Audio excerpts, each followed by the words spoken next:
आगे बढ़ते हैं। इंटरबैंक में डॉलर की कीमत में 25 पैसे कमी हुई है। इंटरबैंक में डॉलर 176 रुपये 67 पैसे पर बंद हुआ। ओपन मार्केट में अमेरिकी करेंसी की कीमत में 30 पैसे इजाफा हुआ है। ओपन मार्केट में डॉलर 179 रुपये 50 पैसे पर फरोख्त हुआ है। तारिक गौरी हमारे साथ मौजूद हैं। तारिक, मामूली सी कमी आई है आज।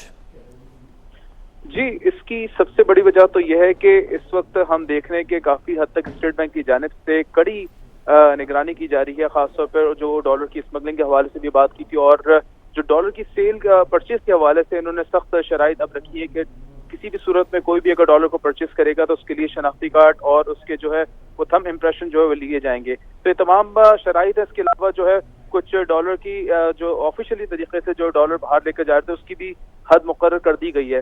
साथ साथ हम ये देख रहे हैं कि एक्सपोर्ट में भी अब जो नंबर आए हैं उसमें इजाफा हुआ है और कई एक्सपोर्टर्स ने भी आज, क्योंकि जुमे का दिन है, तो कई एक्सपोर्टर्स जो है वो उन्होंने अपने डॉलर्स जो है कैश कराए, इसलिए मार्केट में डॉलर की जो है वो इस वक्त ज्यादा आए हैं और इसके अलावा जो इसकी तलब है जो इम्पोर्टर्स की जानिब से उसमें कमी हुई है। तमाम रीजन है जिसकी वजह से आज हम देख रहे हैं कि इंटरबैंक में डॉलर की कीमत में कमी देखी जा रही है।